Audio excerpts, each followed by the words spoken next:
मयंक क्या है क्वेश्चन?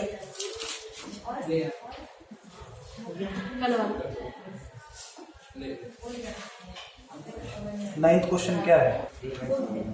बात समझ में आ रही है कि नहीं आ रही है? तुम्हारे लिए बता दिया स्पेसिफिकली। क्वेश्चन को देख के डरना नहीं है, क्वेश्चन को देख करके इंटरप्रेट करना है। वो जो टाइम है ना 3 मिनट के प्रैक्टिस का, वो इसीलिए है। ये 1.5 घंटे का पेपर 2.5 घंटे का टाइम दिया है, उसके बाद भी अगर पूरे नंबर नहीं आते, इसका मतलब कॉन्सेप्ट में दिक्कत है, टाइम की कमी नहीं है। 1.5 घंटे का पेपर 2.5 घंटे में करवाया कंप्लीट, इसका मतलब क्या हुआ? कॉन्सेप्ट में दिक्कत है, टाइम की कमी नहीं है। टाइम तो दे दिया ना, 1.5 घंटे का ही तो पेपर है। वो अलग बात है 10 क्वेश्चन ज्यादा थे तो उसके लिए 1 घंटे दे दिया समय एक्स्ट्रा। कॉन्सेप्ट में बहुत बड़ी गलती हो रही है जिसके नंबर कम आ रहे हैं। समझ रहे हो ना?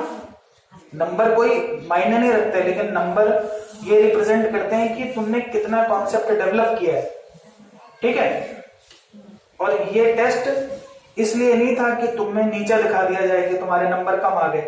ये टेस्ट इसलिए था कि हमें उठना कितना है वो पता लग गया। पता लगना चाहिए ना कि कितना काम करना है। एक तो पता ही नहीं लग रहा है किस डायरेक्शन में जाना है। मैंने डायरेक्शन भी लिख दी, काम भी बता दिया। किस डायरेक्शन में जाना है वो देख लो अपने आप को।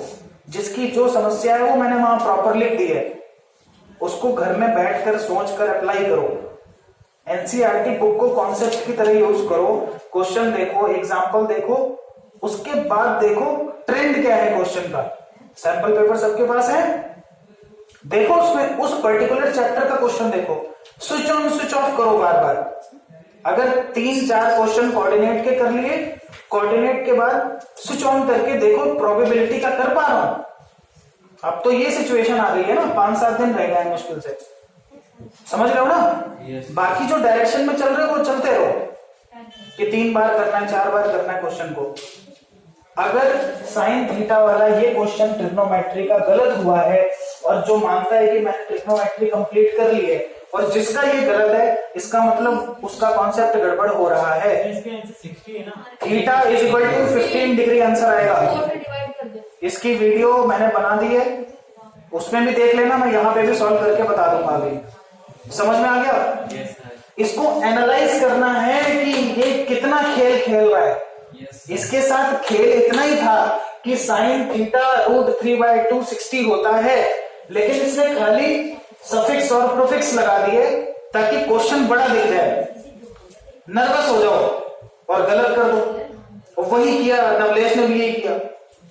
उसको क्वेश्चन ऐसा नहीं कि नहीं आता ये क्वेश्चन, उसका दिमाग घूम गया कि थीटा थीटा किया, 4 थीटा क्या होता है।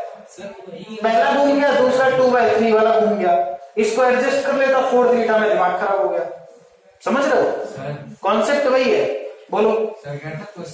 क्वेश्चन आते हैं, लेकिन सर करने में क्या होता है ना, घबराहट की वजह से जो अप्रोच चाहिए वो अप्रोच एक टाइम में तो माइंड से गायब ही। मैंने क्या बोला, हर क्वेश्चन को अलग क्वेश्चन मान के चलो। जो हमने पीपीटी में किया है, इससे माइंड एक्टिव होगा, इससे अच्छे नंबर आएंगे तुम्हारे एग्जाम में। क्यों? वहां सारे क्वेश्चन तुम्हारे सामने रहेंगे, एक क्वेश्चन पर ज्यादा समय दे पाओगे।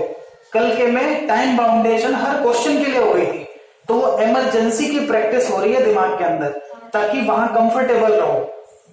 यहां पर जिसके भी 15, 16, 17, 18, 20 नंबर आए हैं, 4-4, 5-5 ज्यादा ही आएंगे, कम नहीं आएंगे। ये सबसे हार्ड सिचुएशन थी जो कल की थी कि एक क्वेश्चन के लिए 2 मिनट दिए, उस 2 मिनट में तो पसीने छूट जाते हैं, अप्रोच ही नहीं समझ में आएगा। लेकिन एक ठंडे दिमाग से लगेगा कि 1.5 घंटे बाद, 1.5 घंटे कोई कुछ बोलेगा नहीं, उसके बाद मैं देखूंगा, तो फिर एक भले 10 क्वेश्चन करोगे लेकिन सही करोगे उनको।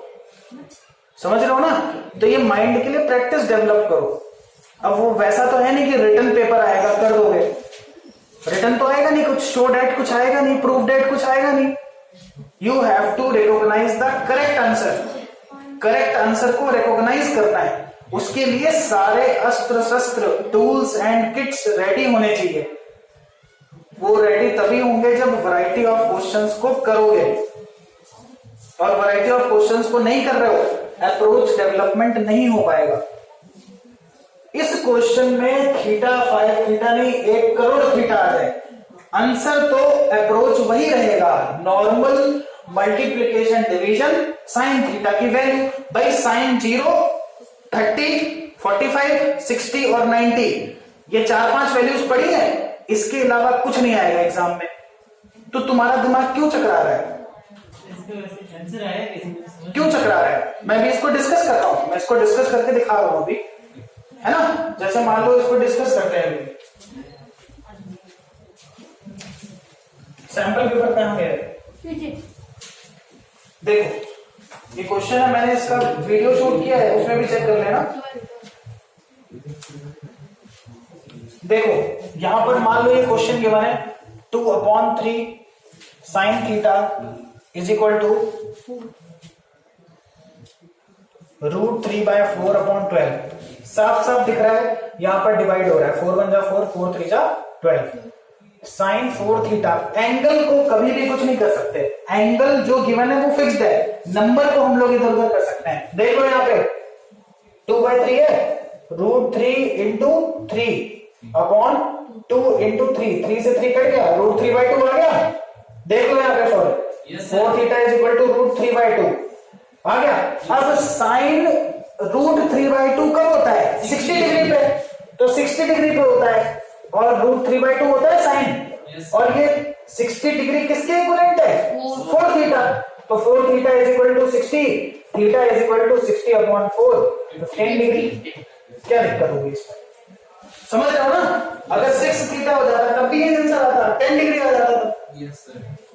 कंपेयर एंड कंट्रास्ट वाली सिचुएशंस ज्यादा आ रही हैं। यहां कंपेयर, ये 4 थीटा लिखा है साइन 60, ये दोनों चीजें बराबर है, तो साइन साइन तो कट गए, 4 थीटा 60 के बराबर है ना। Yes sir. इस 4 थीटा की मतलब 4 थीटा भी एक एंगल है, लेकिन ये 4 थीटा है, थीटा नहीं है सिर्फ। क्लियर? Yes sir. समझ में आई चीज? Yes sir. और भी अप्रोचेस अभी करते हैं डिस्कस। भाई प्रोबेबिलिटी में क्या है? फिक्स्ड चीजें। 4 वैरायटी के कार्ड है, 4 वैरायटी है, डायमंड, हार्ट, क्लब और स्पेड। 2 रेड है और 2 क्या है? ब्लैक है। 26 उसके हो गए, 26 इसके हो गए, टोटल 52 कार्ड्स हैं। एक वैरायटी में 3 फेस कार्ड होते हैं, जैकॉल, क्वीन और पिंक। उसके अलावा नंबर कार्ड है। इसमें गलत क्यों करते हैं तो मुझे समझ में नहीं आता। फेस का मतलब जिसमें फोटो बनी होती है, 3 फेस कार्ड होते हैं हर वैरायटी में। इसमें क्वेश्चन था find the probability of getting a queen of red. अब पहले रेड देखो, 2 वैरायटी है रेड, रेड का मतलब 2 वैरायटी है, तो 2 वैरायटी में एक क्वीन होती है, 2 क्वीन हुई, 2/52, 1/26। Find the probability of getting an S. एक का 4 होते हैं, एक एस कितने होते हैं? 4। Yes sir. तो क्या हो गया? 4/52। Find the probability of getting a jack of diamond. अब डायमंड की कितनी वैरायटी है? एक, और डायमंड में 13 कार्ड्स होते हैं, उसमें से किंग एक ही तो होता है, 1/52। डायमंड एक ही तो वैरायटी है। उसके अलावा find the probability of getting a red face card. ये गलत करते हैं, रेड फेस कार्ड। पहले रेड देखो, 26 होते हैं, 2 वैरायटीज होती है, उसमें भी फेस कितने? एक वैरायटी में 3 होते हैं, तो 3 2 6, 6/52। Last find the probability of getting a club. Club के टोटल कितने कार्ड होते हैं? काला पान 13/52। इसमें क्या दिक्कत है? ओरल क्वेश्चन है ये, मैंने इसमें 2-2 मिनट का टाइमर दिया था, 1-1 सेकंड के क्वेश्चन है ये, ओरल क्वेश्चंस। प्रोबेबिलिटी का ऐसा कोई क्वेश्चन नहीं था जो कैलकुलेशन भी करनी पड़े जिसके लिए। अब तुम्हें याद नहीं है तो वो तुम्हारी समस्या है, उसको रिवाइज करो बार बार, हिंदी में याद करो, इंग्लिश में याद करो, अपनी लोकल लैंग्वेज में याद करो कि भाई 4 पत्ते होते हैं अलग अलग टाइप के, ये काला कलर, ये रेड, ये काला, ये रेड, उसको इंग्लिश से रिलेट कर लो। फेस कार्ड गिनी चुनी लैंग्वेज है, face card, ace, king, jack, queen, 4 ही वर्ड तो है, हो गया सारे। डायमंड, स्पेड, क्लब, हार्ट, इसमें कहां दिक्कत है? रेड और ब्लैक। 10 टर्मिनोलॉजीज है टोटल, अगर कार्ड के बारे में पढ़ना है 10 अलग अलग तरीके की टर्म्स यूज हो रही है। बस किसी भी तरीके का कोई भी क्वेश्चन प्रोबेबिलिटी का सॉल्व करना हो, ओरल हो जाएगा, इसमें दिक्कत क्या है? तो हार्ड क्वेश्चन है ही नहीं, बहुत आसान क्वेश्चन डाला था। ये मान सकता हूं कि ये जो एरिया रिलेटेड टू सर्कल वाला था, जिसको क्लॉक वाला क्वेश्चन, ये मान सकता हूं कि काफी टफ